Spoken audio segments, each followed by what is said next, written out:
Hello ladies and gentlemen, I'm back with a brand new video, and today is going to be a change of pace from the norm. We're not reviewing the figure today, but we're going to be talking about one of undoubtedly maybe the biggest Royal Rumble shocker that I can recall in many years, if not ever, and that is Jey Uso winning the 2025 Men's Royal Rumble. It was a moment that I honestly did not see coming, and I love it all the more because of that.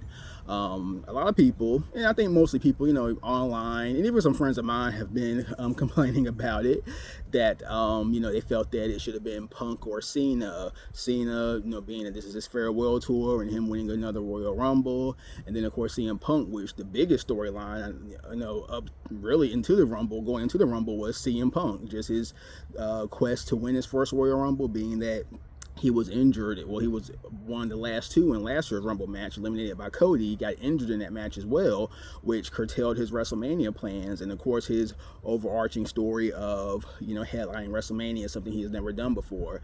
But at the same time,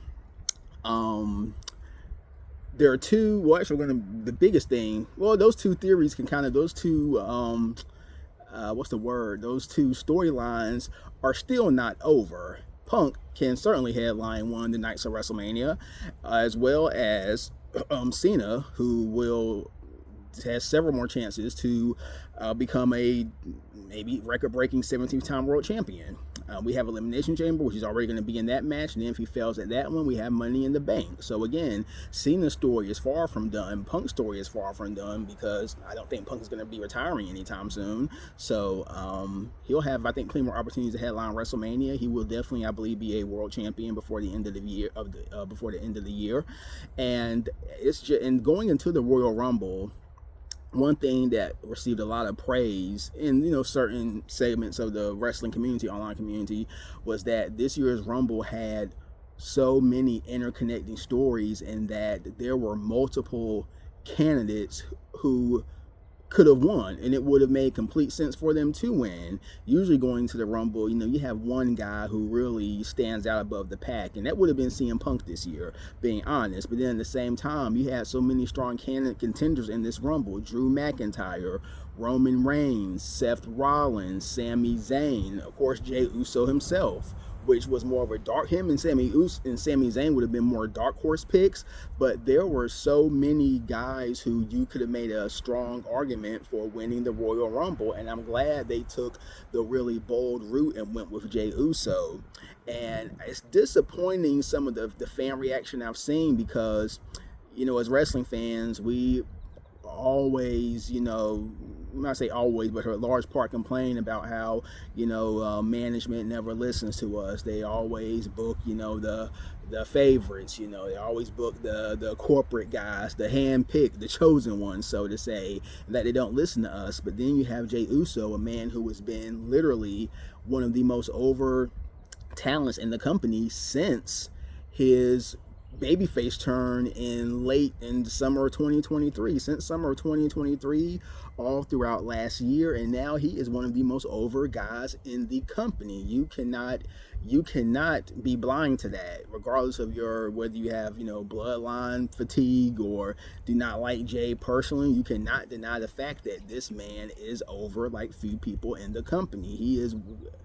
He's one of the highlights of WWE television every week. His merchandise, the Yeet shirt, is his Yeet apparel is some of the best-selling merchandise on WWE Shop. And I don't have statistics in front of me, but I would dare say that he's probably been the top 10 of merchandise sales since his babyface turn in 2023. So a lot of the fans who just are felt that Cena should have won, it's like you were the same fans who were complaining a decade ago that Cena's winning too much. You need to give it the opportunity to new guys, and let some young blood come on top. And of course, Jey is not super young. He is, and really, who in wrestling who is really a top star today is really super young. I think the most effective wrestlers in the business are in their mid to late 30s, so I think that's still plenty young to me. So, but I just felt that it was such a right decision. It was such a bold decision, and I'm just really glad that they pulled the trigger, because when the more I thought about it, I was like, it makes perfect sense that Jey Uso won. He deserves to win, and now this has elevated him without question, he's now he's a main event level guy. He is on the same totem pole as a Sami Zayn. Oh, I don't say Sami Zayn, not Sami Zayn, as a Cody Rhodes, Roman Reigns, Kevin Owens, Drew McIntyre. I mean, these are all guys who were former world champions that you can put into the main event spot anytime, and they will be believable, acceptable. And I mean, he's one of the top guys in the company. And I think I left some names out of that mix, but he's a made man. He won the Rumble, eliminated one of the biggest stars in company history to do it. And it was just such a beautiful moment. And there's a really cool video that I just saw on WWE's Instagram where they catch fans who are leaving the arena, and just the jubilation, the joy of fans of all colors, shapes, and sizes, leaving the arena, and just how happy they are leaving out of, Lucas Oil Stadium, and just how happy they were for Jey. I hope that Jey has watched that video, because it is just such a testament to the work that he has done, because yes, he is definitely, and he's benefited more than anyone from the Bloodline story, in my estimation. When the Bloodline story started, he was, a lackey, for better choice of terms. Well, at first he was actually fighting against Roman, then, joined him. And when you look back at the key peaks in the story, in the Bloodline story, with Sami Zayn's arrival and departure, and then the Usos breaking away from Roman and Solo, and even with the Usos, with the Bloodline reuniting over the fall, Jey Uso has been such a key component in so many of those. And yes, of course, it all revolves around Roman Reigns, but aside from Roman, Jey has been as important as anyone in that bloodline to getting the storyline over and making it such a success over these last almost, I would say, bloodlines were going on for 3 years now. So, wait a minute, 21. Well, I started in 2020, so wait, 20.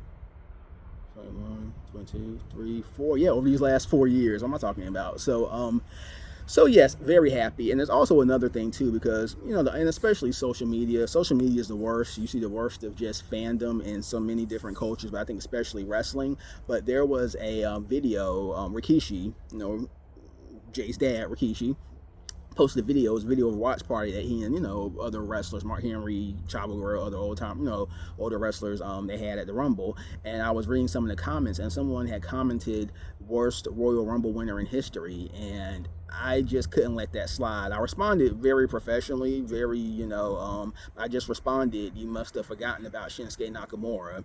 So if you out there are a Jey Uso fan like I am, and someone tells you that he is the worst Royal Rumble winner in history, I will just tell you to remind them of Shinsuke Nakamura in 2018, because that was truthfully the worst Royal Rumble winner of all time. When you look at even how he was going into the match, and what he's done after the match was essentially been much of nothing in WWE over the last, that was 2018, I believe. So 19, 20, 21, 22, 23, 24. We're in 20, so 7 years later, and I think we can all agree that Shinsuke Nakamura was the worst Royal Rumble winner in WWE history. When you look at what he really accomplished before then, and what he's accomplished since then, Jey Uso is a bigger star, better wrestler in WWE than Shinsuke Nakamura ever will be. So, and if I recall correctly, and I did not watch the entire match, but I do not believe Shinsuke was in the Royal Rumble. He's the U.S. champion. He hasn't been much of anywhere. He's been MIA for this entire year, I believe. So, again, I just bring that up. And, of course, no hatred towards Nakamura, but we just got to present facts. And I'm the type of person that you have to combat foolishness with facts. Facts always win out over foolishness, especially in the world of professional wrestling. But, again, just very happy for Jey Uso. Again, he's a grinder. He has been just one of the best over the last couple of years, and I'm just looking forward to seeing him headline Mania, just looking forward to his road to WrestleMania. And again, if his career ended today, God forbid, if something happened and he had to retire today, at least he can say that he won a Royal Rumble, and he won what was inarguably the most stacked Royal Rumble in history, and probably Royal Rumble had the best storylines throughout the entire match, more than any Rumble match in history. So again, hats off to Jey. He is great, and again, I don't know if he will ever watch this video, or this video goes down to the ether and he may see it, but again, Jey, I'm pulling for you, and you're one of my favorites, and I just wish you much success in your career, and again, you deserve it. So that's all I have to say. I hope you've enjoyed this video. Again, please like, comment, subscribe. I got some more Fig reviews coming. Also, check out my shorts. I've been posting, I'm trying to post daily shorts. So check those out of my collection, and I will talk to you again after a while.